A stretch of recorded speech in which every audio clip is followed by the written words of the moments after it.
Nggak usah banyak alasan dipersulit lagi. Kalau nggak mau ya udah, kalau mau ya ini. Kami adanya yang bentuknya gini.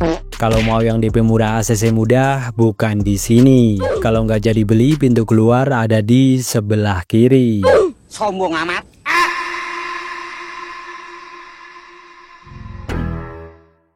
Di video sebelumnya, setiap kami membahas tentang Suzuki, ada beberapa komen yang mengatakan kalau proses kredit di Suzuki sangat susah. Bahkan di video terakhir ini, cukup banyak yang berkomentar demikian.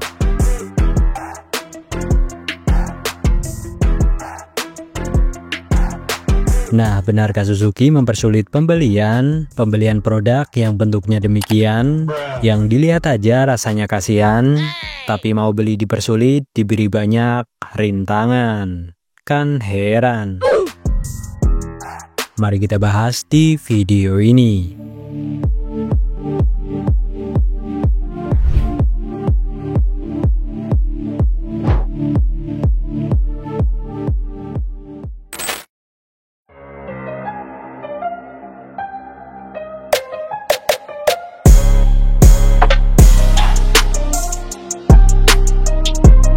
Langsung saja, kenapa bagi mereka kredit motor Suzuki terasa lebih susah dibanding merek lain seperti Yamaha dan Honda? Padahal secara umum, sebagian besar masyarakat Indonesia lebih memilih membeli motor secara kredit ketimbang tunai, karena alasan kepraktisan dan keringanan pembayaran.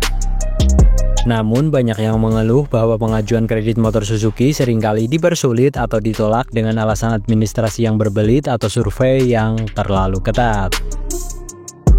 Pertanyaannya, benarkah Suzuki sengaja mempersulit pembelian secara kredit? Dan kalau iya, kenapa mereka melakukan hal itu? Sementara pesaingnya justru mempermudah kredit bahkan mempersulit pembelian secara cash.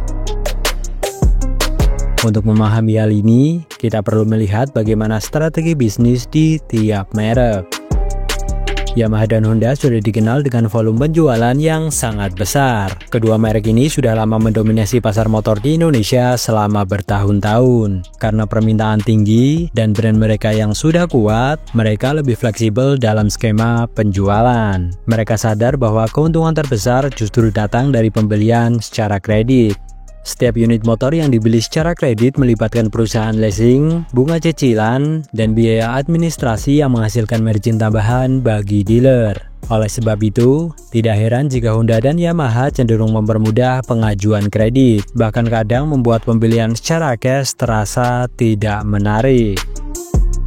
Jadi, tidak heran kalau kalian bisa DP cuma 500 bahkan 0. Walau survei nggak serius, yang penting nyantol. Kredit macet 3 bulan, motor langsung digondol. Disita DC ditebus pakai pinjol. Dan 5 bulan kemudian kelistrikan pada bodol. Mesin dan rangka bermasalah, langsung ambrol.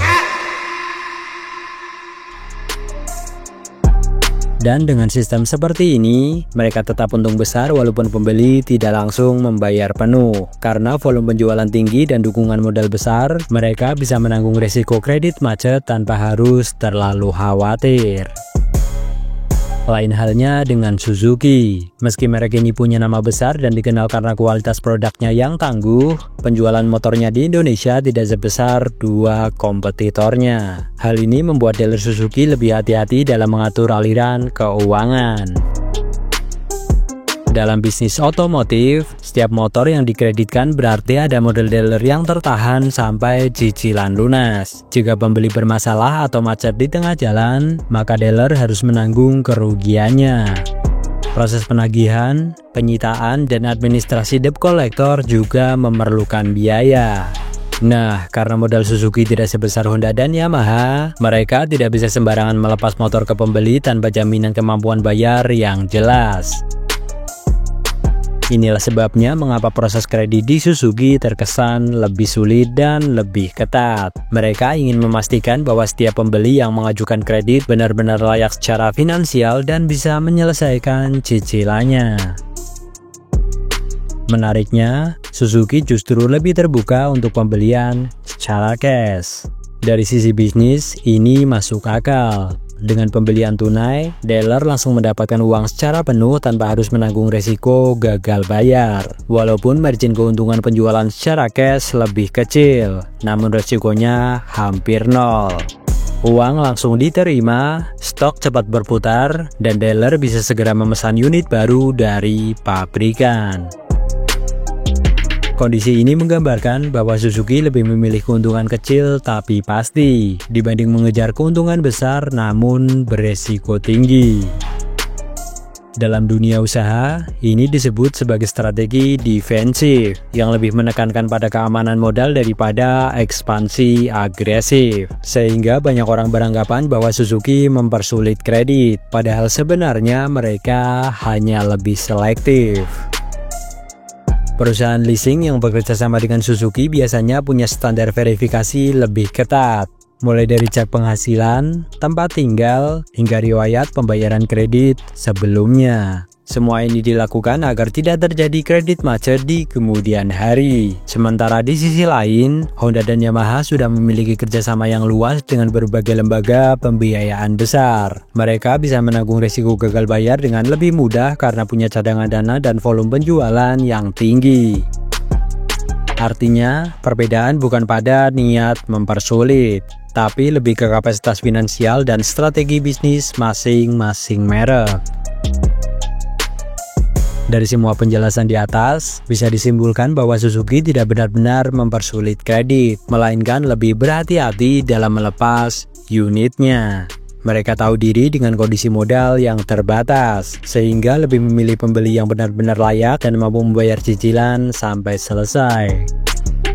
Bagi calon pembeli yang ingin proses cepat tanpa banyak survei, pembelian secara cash bisa jadi pilihan yang lebih mudah. Bagi Suzuki sendiri, menjual secara tunai memang tidak menghasilkan banyak keuntungan, tapi cara ini lebih memberi kepastian dan keamanan modal. Pada akhirnya, kebijakan Suzuki ini menunjukkan bahwa mereka bukan sekedar ikut-ikutan tren kredit massal, melainkan benar-benar menjaga agar bisnis tetap sehat dan berkelanjutan.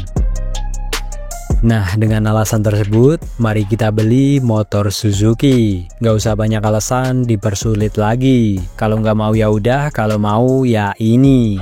Kami adanya yang bentuknya gini.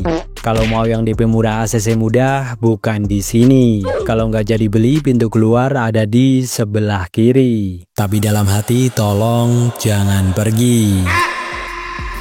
Jangan pergi. Jangan pergi. Jangan pergi. Tolong jangan pergi. Tolong beli motor kami.